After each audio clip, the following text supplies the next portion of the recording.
Mm.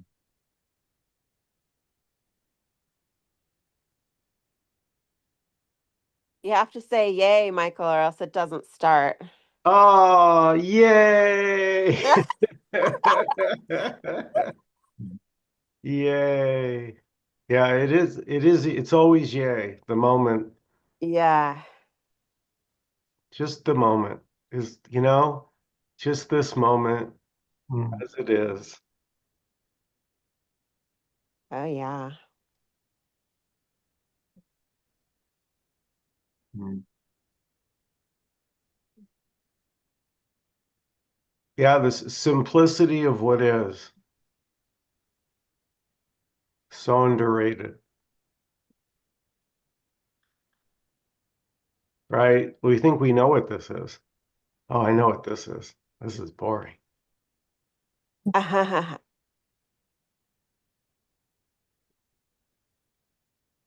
Not knowing what's to come. Mm. Yeah.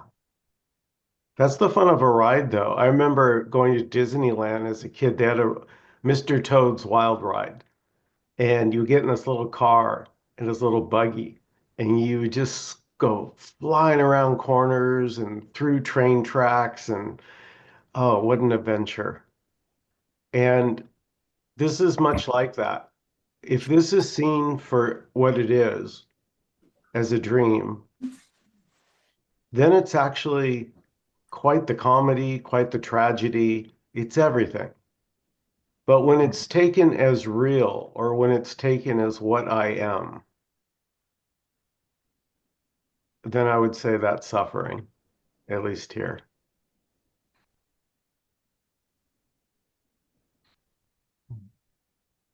Yeah. And the preference is not to suffer. Heck yeah. Heck yeah. Been there, done that. And it's Mm. so innocent. The seeking for something better happens all by itself. Nobody's doing that.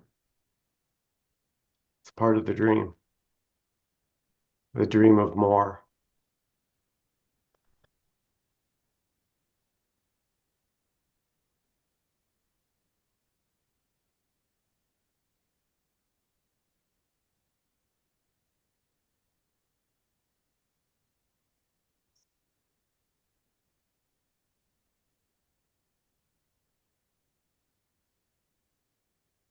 So ever present means it's always here, but it gets overlooked when we're in concept land or in mind and story, all that. But it's always here. What you're looking for is ever present.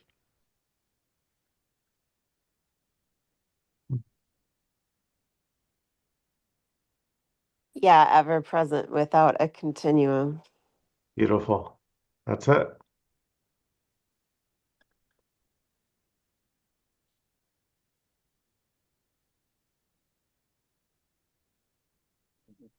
Continue in being a past or a future. Yeah.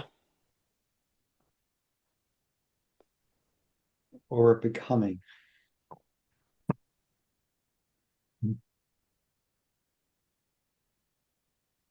Becoming always seems so juicy. It's like life. There's something that's better than this. And it's yeah. And I'm gonna it's become always someone. and it falls for it. Addie, we couldn't hear you. I'm gonna become someone. Yeah, yeah, I'm going to become the one I imagine. Yeah. Yeah. Have you guys seen the movie fuck, fuck, ah,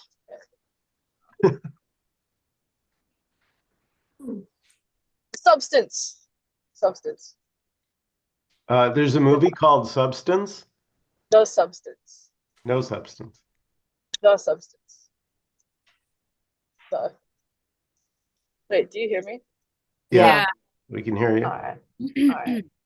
Basically, All right, so there's this woman. She's super okay. So she was famous for a little bit for being absolutely like strikingly beautiful, and she was like the hit girl for a few years, and then she outgrew it. She got too old to be popular anymore, and she was like really like getting depressed and shit. So then she saw this thing on the ground that was like a substance that will make her the most perfect person she could ever imagine. And literally, like, it comes out of her back, like it rips out of her fucking back, and there's just like this beautiful woman. But every 7 days, she has to switch back to her other self, like her original self. But she kept on trying to have her ideal self for too long. That she like sucked up the other one and made her into like a terrible monster. At the end, she tries to murder the other one, and then she just becomes this fucking cute lobby thing. And she tries to like I don't know how to explain it. It's really good though, because like sort of I don't know. It's like Well, yeah, the yeah, addiction to becoming, it totally relates. yeah. And then the every time she tried to call the substance guy, he was like, "You guys are one. You're everything. Um, you can't escape yourself, basically."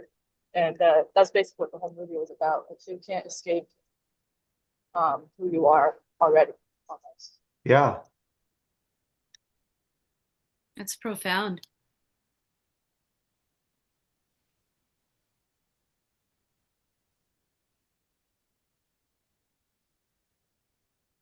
Yeah, and it's so innocent.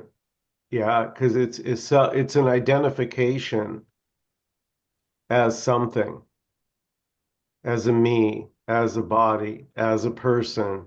This is my life. This is who I am. This is what I know. These are my friends, like that. Sort of like a blanket of knowing. And that's it too. Yes. It's just what you said. It's just like that's it. That is it, Don, but is there clarity there? Do I understand that that is not actually what I am, that dream? It may be there, may not be there. It doesn't make any difference. It Well, doesn't make any difference at all. Not if it's all, not if there's no separation. If there's truly no separation, there can be no distinction. Yeah.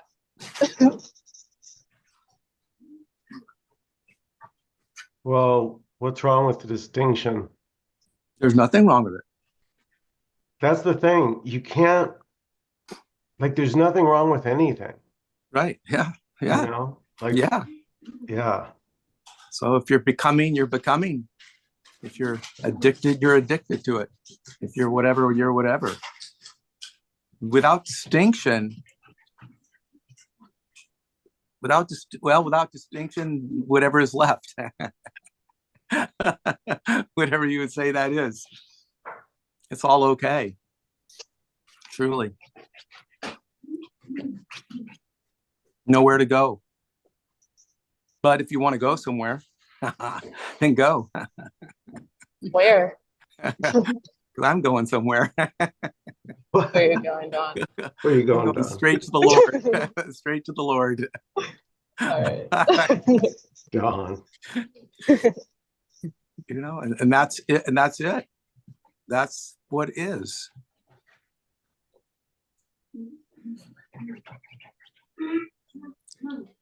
Well said. Have you all ever thought about like what conditional love is and like how that is what love is for most people? How it's like I'll love you when you're in my life for long enough and you show me enough love, and then I'll start caring for you or I'll have a sense of love for you, but it like takes time and you know like yeah. And I it's feel under like lots of conditions whether or not I will love you and do shit for you. mm, That's transactional love. Yeah. mm. It's very conditional. A Yeah. lot of expectations. I mean, obviously you're gonna like care for your own kids more than other people's, I feel like, but like, you know.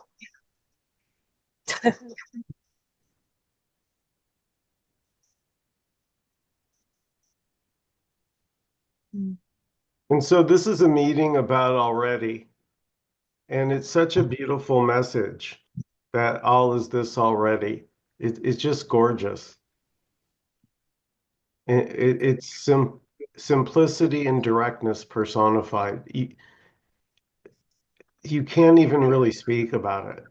I mean, we're trying, but it's actually,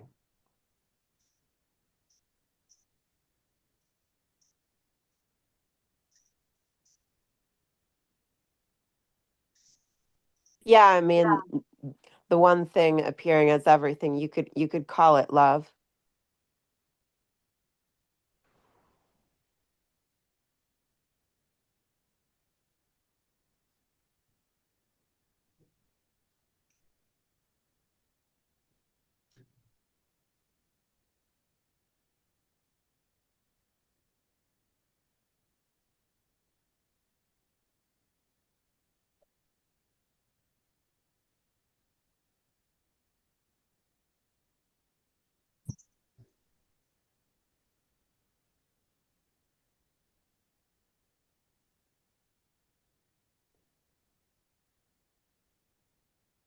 I have to say, there's such a freedom in not being identified with thoughts anymore,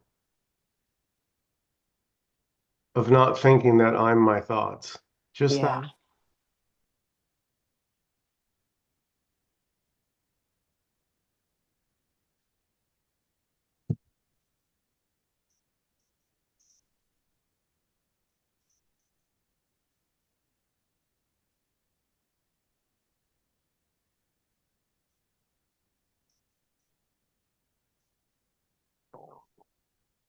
And Michael, that's a huge leap for a lot of people.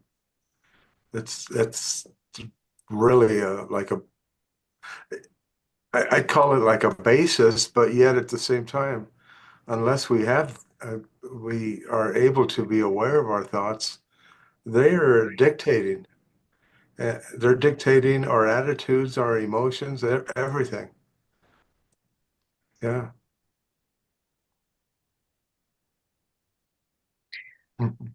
Yeah, the disidentification from thoughts and seeing that I am not those thoughts. There can be unconditional love in that, if you want to call it that.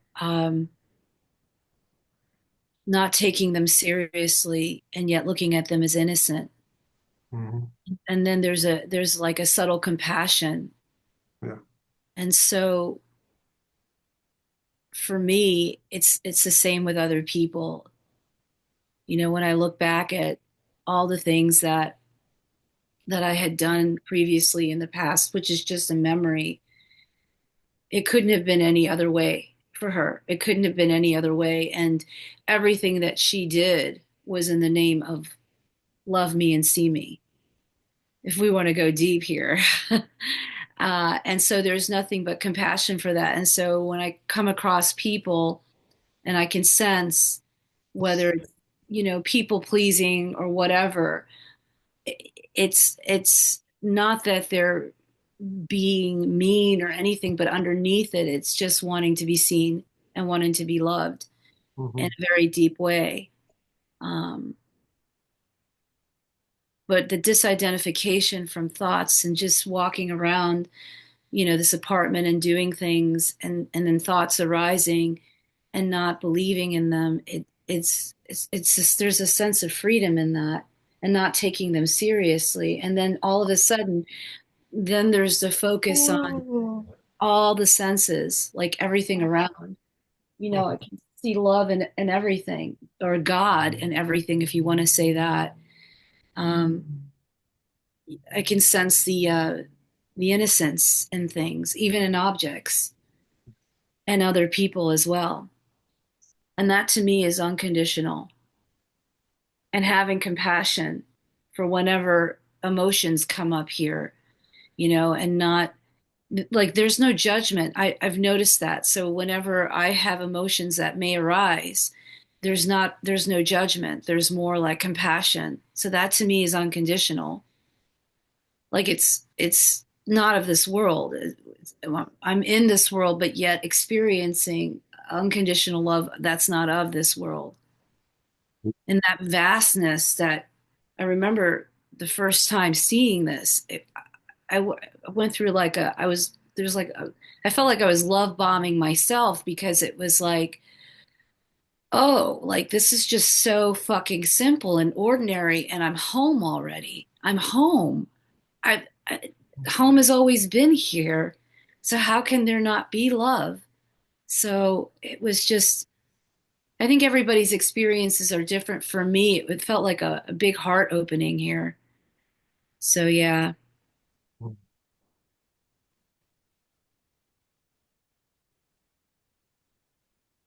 That was just so beautiful.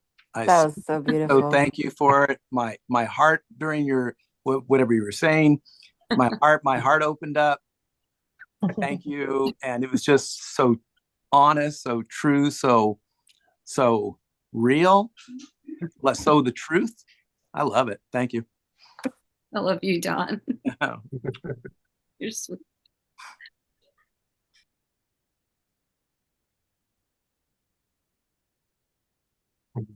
Me too. I really loved that. Indira, I just wanted to ask you, how would you define a thought?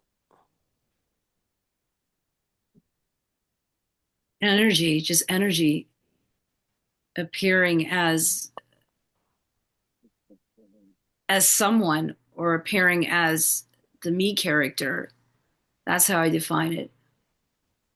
Claiming, assuming, labeling.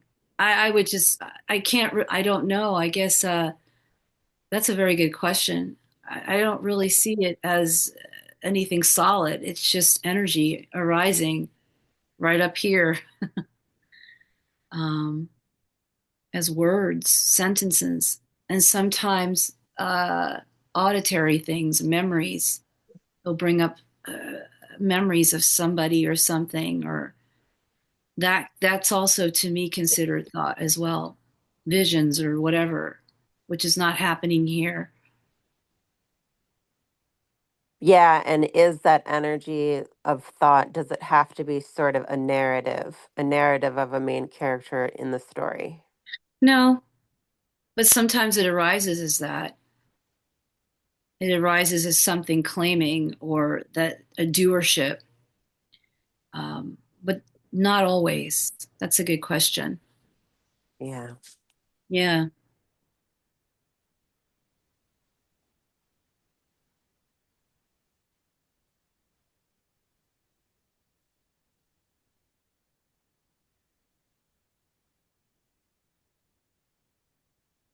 And I feel like becoming, that word is just, it says too much. It's there's nothing to become. Who's becoming what? There's no one, there's nothing to become. It just is right here. It's so damn simple.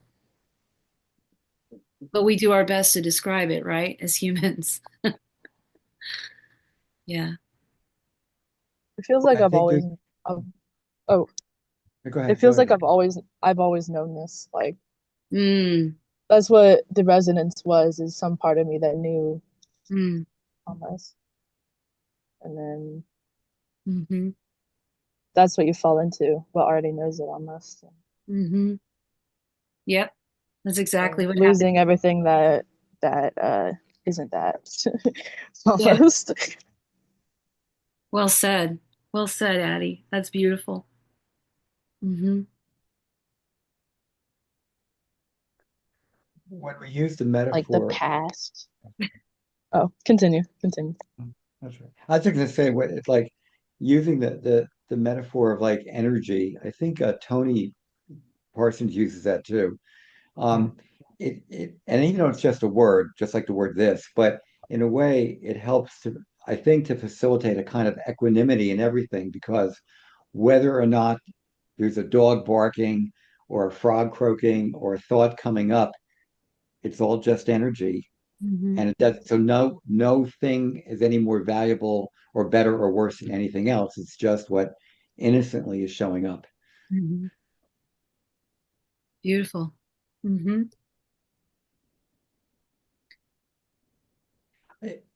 So I would say that there is a big difference here now in how thoughts are perceived.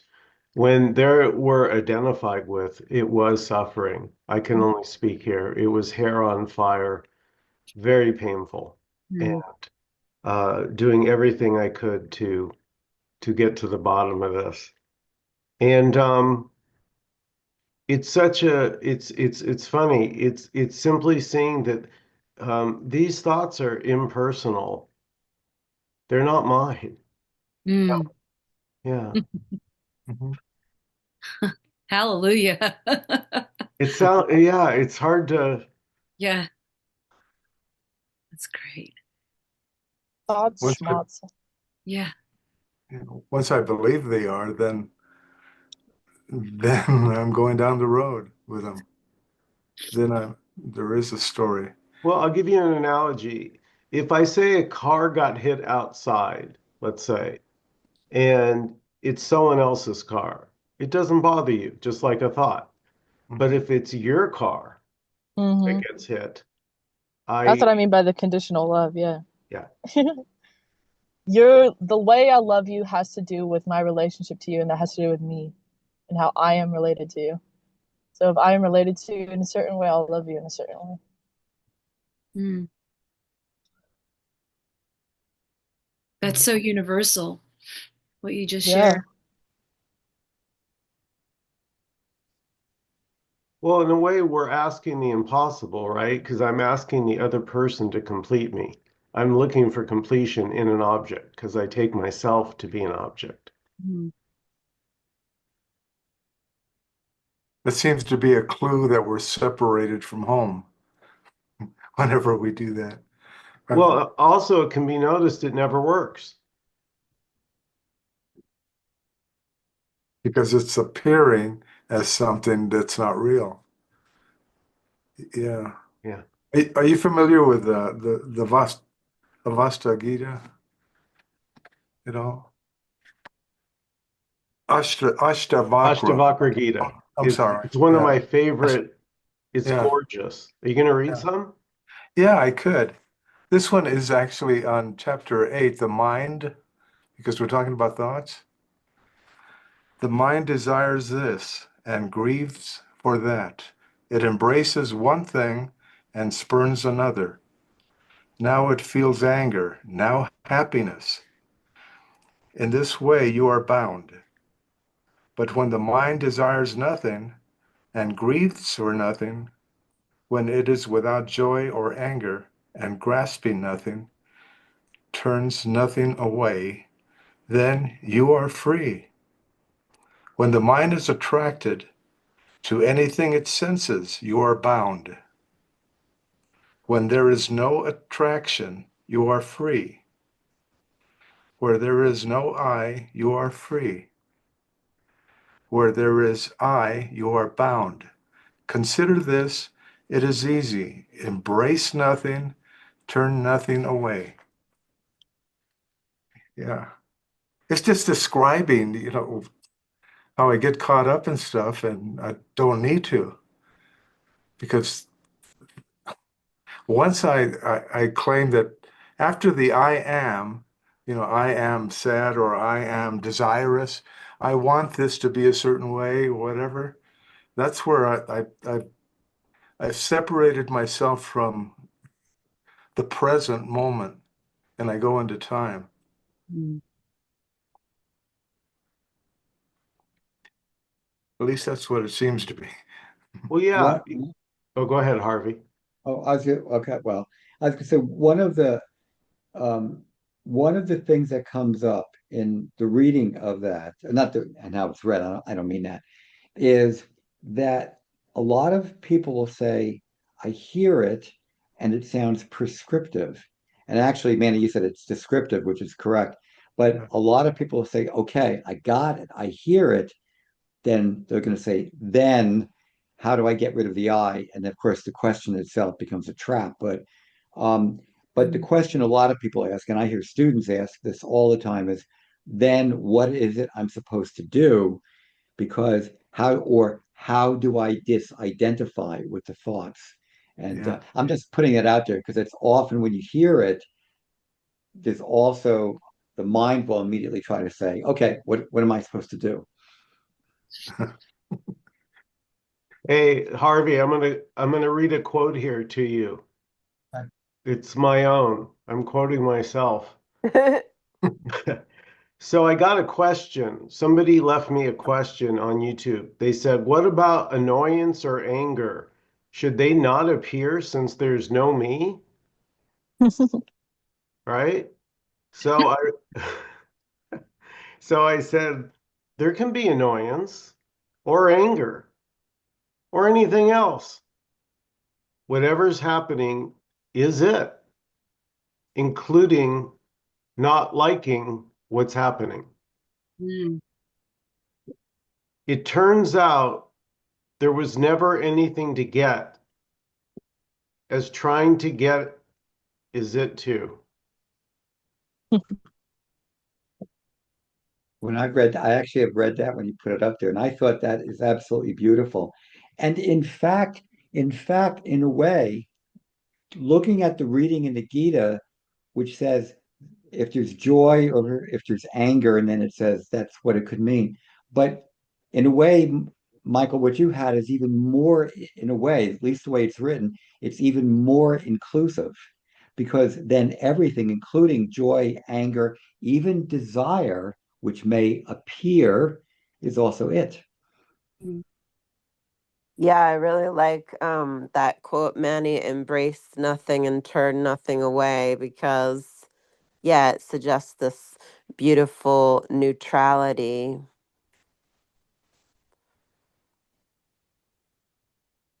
Or embrace or turn away or push something away, resist.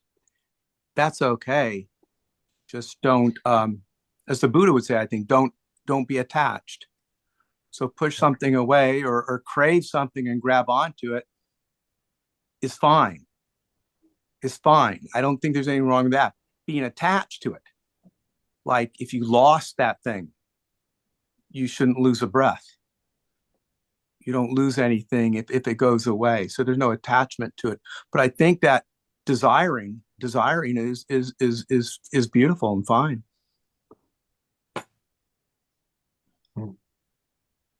The problem there was when it gets claimed Yeah. as I desire or and that the issue isn't so much Yeah. the desire, it's the misidentification with the I. And very often, even in Buddhism, they'll say, get rid of desire. I've heard this a million times, but it isn't the desire that's the problem. Yeah. It's the claiming of it, which then causes the division. I claim it as if I'm separate from it. And that becomes the issue, the misidentification, I think. Yeah, beautiful, That's Harvey. And beautiful. it can Yeah. be subtle because we're not, just what you said, Harvey, we're not saying desires are bad. Right. Desires are completely natural. Desiring one dessert after I get off this Zoom over another is completely natural. But I know, I know, you guys got to see these chocolate coconut bars. Oh my God. Um, so I know the desire, I didn't create that. Mm. Yeah, there can just be the just enjoying of the chocolate without the story about this is my chocolate, and which can immediately lead to like more. Suffering. Yeah. Yeah. But even if you say this is mine, there's that could be said or it's the attachment to that this is mine. It's possible to say this is mine, not be attached to it at all, and then you get everything. You have your desire, you have your attachment, and you have your freedom.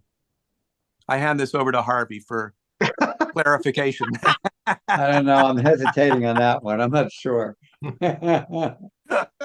Um, I suppose, Don, you could say, um, in language, you could certainly say this is mine without the energy of the claim, I suppose, if I really stretch it. Yeah. I have an example actually, and maybe it's a little bit different, but it's something that Indira said when she was talking to, it's in a video with Leela. And Indira, you were talking about LU, Liberation Unleashed, and you were talking about they ask you questions because I'm familiar with it. And you were saying about the questions, and you first thought it was trickery, but then you sort of went into the question, and you were, instead of really answering the question, you said you realized you were just typing a thought. Mm-hmm. And that was actually very significant because instead of saying, well, I will answer the question, I'll see what they're looking for, or whatever, it was almost like I heard you were realizing all I'm doing is just typing a thought. Mm-hmm. The same thing as a dog, it was just naturally typing a thought. So the thought, in a sense, lost, it didn't have any power. It was just typing a thought, Mm-hmm. dog barking, rain falling. And when I heard that, I was just listening, and all of a sudden, of course, that's what it was. And it was actually, I thought it was kind of profound in a way, even though it's because it was really, there is just typing a thought. Duh, you could have been typing anything. Mm-hmm. Yeah. Uh, and that was almost like that was very, it just hit me, um something very casual that I heard, and it was like, yeah, it's just another happening, another event. It was no better or worse than anything. But if you were saying, well, I got to type this thought, I've got to make it clear to them, then you're wrapped into the thought. But it was like a seeing, you're just typing a thought, that's all there was. That was the answer, actually, in a way. Yeah. Yeah. Mhm. Beautiful. Yeah. Don, I'm gonna have to contemplate you what you said for a while.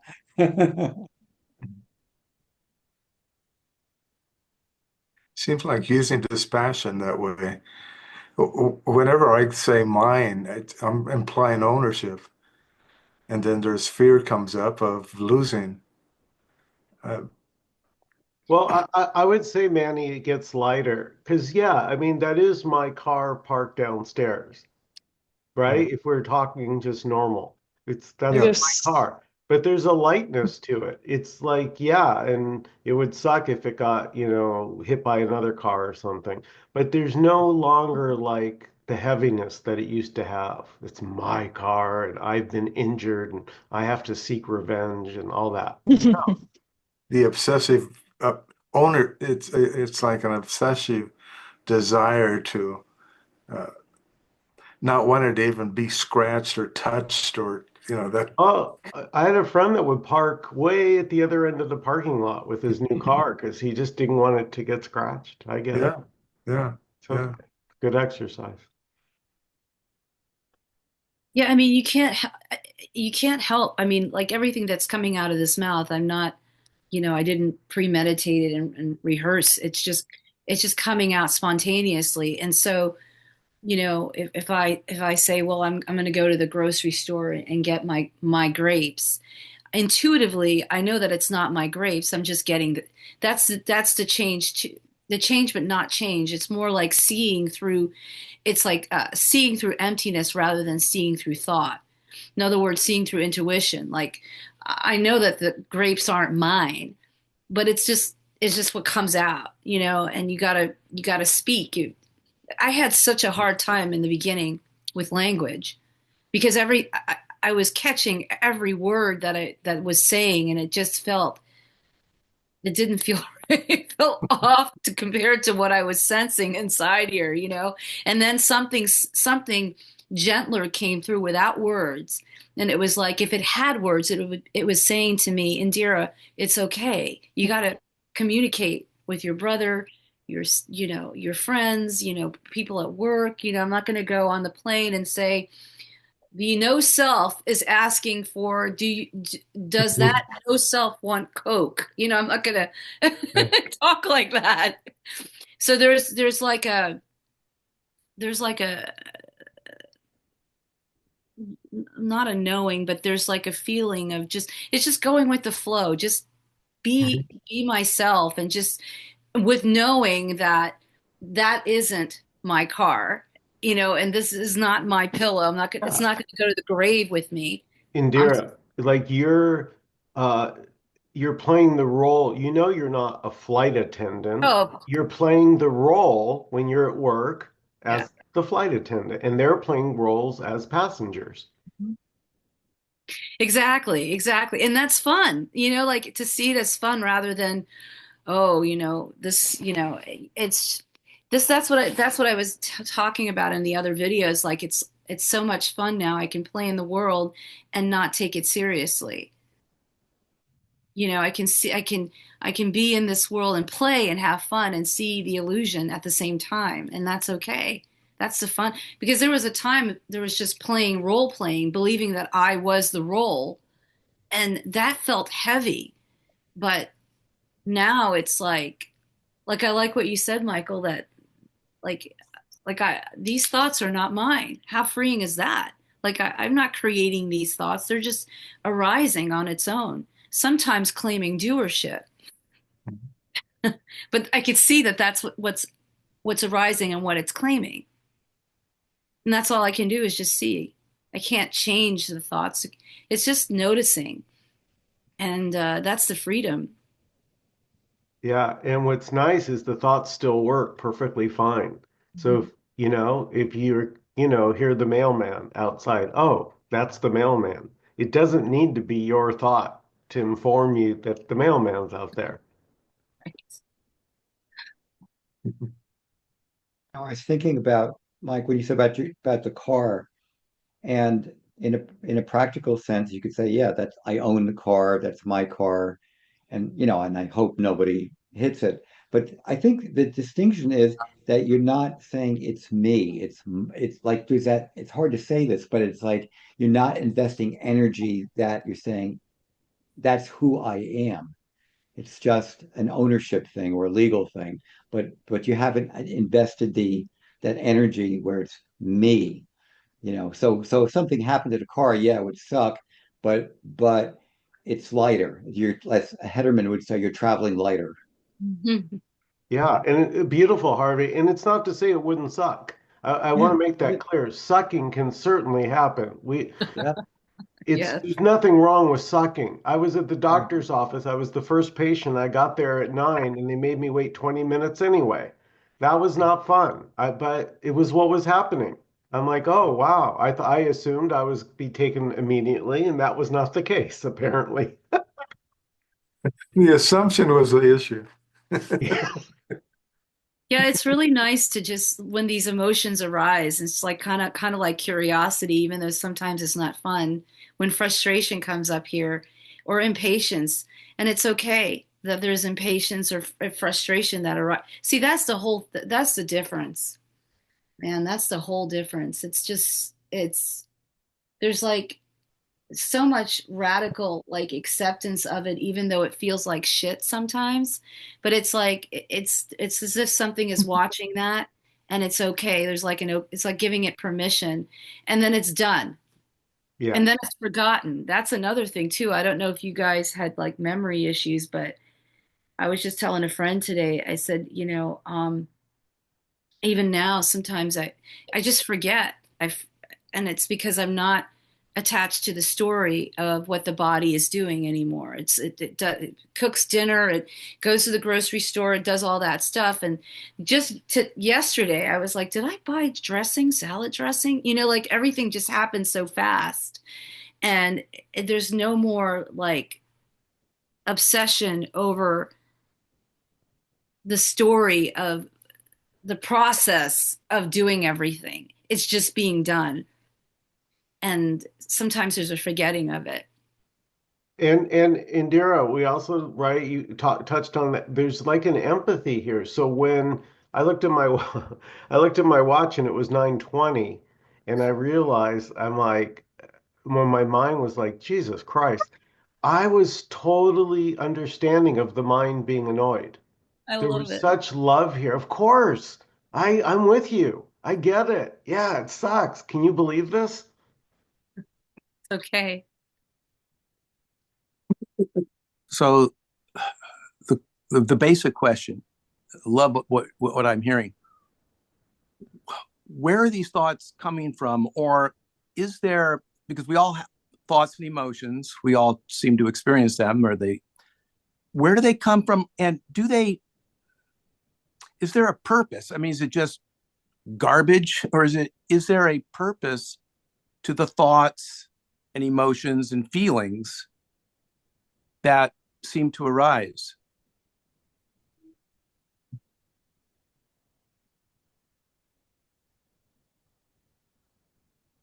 A purpose for whom? Yeah. A lot of it is just conditioned responses through things that are things that are occurring, and so um, there's an I would say there's like an innocence to the thoughts. They're just arising, like your heart's beating, thoughts arising, and that's it. But the content that there is very often just conditioned. I'll call it conditioned responses. Could be environmental, whatever. But and you know that because like music ends up in your you start hearing a song over and over again or whatever. But there is a kind of there's no real purpose. It just shows up. Yeah, and I remember asking myself that question, Don, like just going down the rabbit hole, trying to figure out where they come from. And it doesn't even, I don't even care. I don't even know. I have no idea where they come from or the mystery of it. It's not even important. It's just seeing that they arise. It's not who I am. Who knows where they come from? But it's a good question because I remember asking, but I think that's just like, I don't know, a distraction. I don't know. It's a good question, but it doesn't even matter here where they come from anymore. It's just there's no care. They just arise. And, yeah. And the answer doesn't help because like Rupert Spira will say, they arise from consciousness. They just arise, and who knows? Yeah. But and also what I notice is that experience is happening, and then thoughts are trying to describe what just happened, and they're reacting from our conditioned past in that way, or they're stimulated by something, by our attitudes or whatever's going on, and they're just reacting. Yeah. And But what if Manny, they're exactly doing what they're supposed to be doing? or not. No, But no. obviously they Let, may. let's Yeah, I let's get just you. say Yeah, they they are. are appearing, so Yeah, they're perfectly, yeah, there's a beauty in yeah. just allowing the thought to be as it is. Yes. And that's why the already is important, because already the thing has happened, and then they told me I had to wait 30 minutes or whatever it is. The cake isn't done yet, and I'm just wanting it. Can I taste it anyway? And The notice how cookies. Yeah. when the impatience or frustration or aggravation, notice guys when it comes up, it just lasts for like, I don't know, a couple seconds and then it's gone. Start seeing that. I like that's what I see here. Like frustration will come up like at work and then before I know it, it's gone. It's beautiful because I can remember a time when I remember I felt like I had to try to figure out why I was frustrated, and I would just go down that rabbit hole of obsession, and that's just it's another distraction from from be here, from this here-ness. Mhm. And I feel like a lot of space has been freed up because there's no longer attachment to that, and there's no judgment, and just seeing it happen, and it's like it's okay. It's like a mom saying, "It's okay, it's okay, it's okay, it's okay."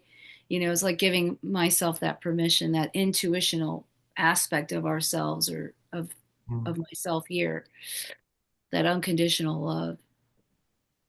I call what you described where things come up and then it just goes. But then there's a thing I call the Velcro effect. It's like when the eye gets into it, then you like, why did it happen? And then you tell stories about it, and then the stories about the stories, and it's like Velcro, it's pulling all the stuff in. So if the I is not there, in a sense, then it just occurs, it's there until it just goes away. For example, when I was on the plane, oh God, I have so many examples, but one in particular, one customer got angry because I didn't ask his daughter for ice.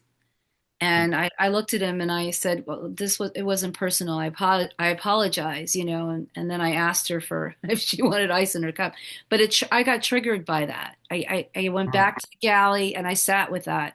There was anger that came up, and then there were a little bit of stories. But then the difference, what I did differently was that I just went into the sensation of the trigger, the anger, which was right in here. And I just felt into it. I just sat with it and let it be. And it stayed for like an hour.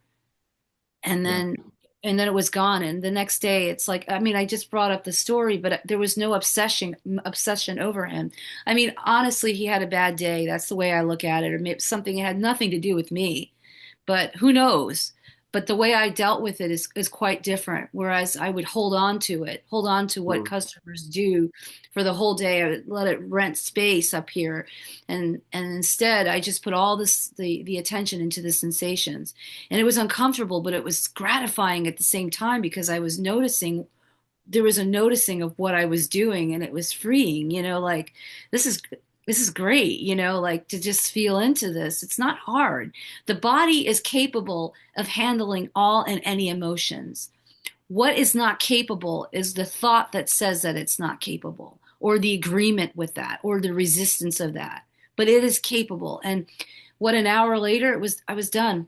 It's changed, talking to, no gossiping. And that was another thing. Gossiping was huge. That was another way of, it was the thought, agreeing with, you know, talk to her about what happened, that kind of, and that may come up and I'm just, it's like, okay, yeah, but I'm not agreeing with it. There's like a sense here that feels off about agreeing with it. And so it was great. I got off the plane and it's like I shook it off, but the attention went right into the feelings, into, instead of the story, even though the stories may have appeared a couple of times on the flight, but it's okay. Not a big deal. Beautiful, beautiful. There's a lot of magic in this meeting. There's a lot. This magic is just flowing. I love it. Whenever I personalize anything, I reference there's a me to it, and that's when I get caught up.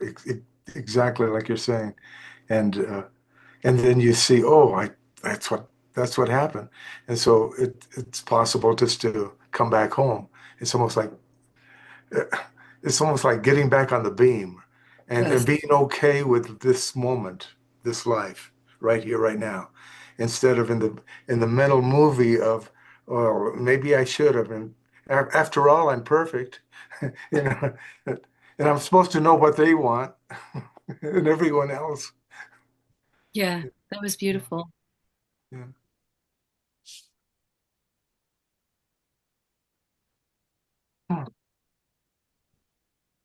So, Indira, on the plane story, you go back and feeling the sensation. I say, since there's no you based on what we're speaking here, there's no separate you. That's the practice of the sensation just happened, or Hmm. did you have anything to say about it, or did it just happen? It just, uh, there was a movement to it, just a movement to the sensations. Okay. So Because you didn't do it. You didn't say I'm gonna now. no, no, none of that. Okay. Okay. That's a good question. No, none of that happened. Oh. Intuitive, like it was an unspoken, unsaid action or move Mhm. or movement intuitionally. It's almost like going to the bathroom. The body already knows how to release. there's nothing in here telling me that well, you need to pull your pants down and do this. And it's the same thing with triggers and with emotions, it seems here. Yeah, there's just an automatic movement to just go to the body. See, that's what was ignored the whole time. There was innocently though. I feel as though the body loves that attention. I don't know. There's an intelligence in here that has been ignored unconsciously, and now it's all of a sudden it's home now, and it's like there's attention. Beautiful, beautiful. The I'm like, words that go ahead. I was just saying, the words "there was just a movement." Mm. Just there was just. It's just like it's just a happening. It was just. Mm. It wasn't. It wasn't. I did it. I felt I had to do this. It just. That's just what happened. There was just. It's you know. It's not. So the I is not there. It's just what happened. Mm-hmm. A full stop. Mm-hmm. Well said.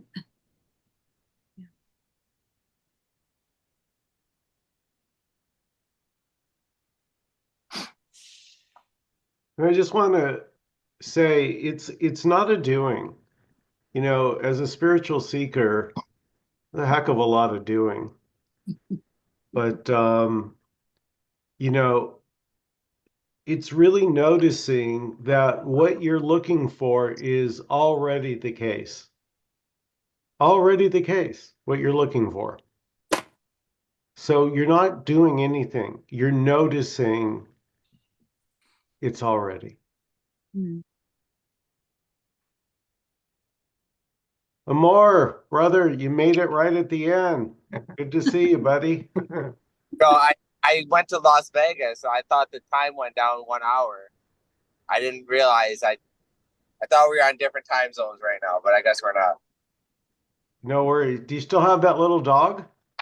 Yeah, he's right here. No, you guys want to Oh, see the cutest Shar-Pei? Yeah. oh my God, he's cute. Wow. Is that Ryder? Yeah. That's Ryder. He's cute. Oh, Yeah. Where'd you get him? I have a thing where when I'm on the road, I happen to find dogs. I don't know. The dog whisperer. So far in the last couple of weeks, I found like 3 dogs. So this is the one that I found last. I'm not taking any more. If I see another, That's Amor's last word. That's great. But you're looking for a home for that one, Amor? I already found him a home. So I'm Okay. bringing somebody actually here in Las Vegas. Nice. Great. I won't have Ryder very much longer. Aw. Yeah, so fleeting.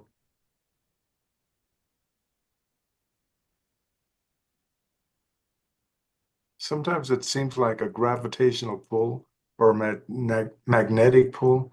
It's like something calling us back to make it right, to Mhm. to correct the resistance, to kind of let go slowly of the resistance and just be here.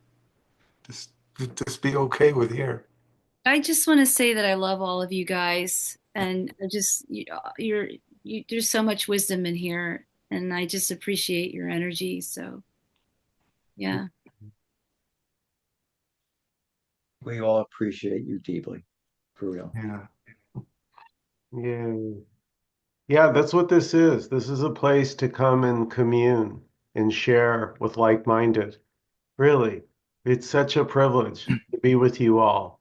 I felt like for so long I was the only one. I couldn't find anyone else that spoke and thought and felt like I did. Not alone, Michael. No. And it's funny, Michael, I found, a number of years ago, I found you through Meetup. I had nothing else to do. And I saw this guy, Michael Jeffries, no mind, I don't know what it was. And I clicked onto it. It's just interesting how out of being bored with nothing to do, I find you. And 3 or 4 years later, I keep coming. So it's just how things work, right? It's just, yeah. Yeah. Any last comments or questions before we close out this evening? I saw this guy at my work with a hoodie that was like, "Life is but a dream." I like sprinted over to him. I like pointed to it. I was like, "Hell yeah!" And I like scurried away. It was Yeah. funny. Yeah. That is awesome. Life Yeah. is a dream. It is, isn't it? Life is but a dream. Beautiful. That's it. That's the whole thing. And now I'm gonna get off now so I can enjoy this delicious coconut chocolate. That's Thank so you guys unreal. so much. I love you all. Mwah. Have a great evening, everybody. Bye. Thank you, Michael. Thank Thanks, you. Michael. Bye. Bye.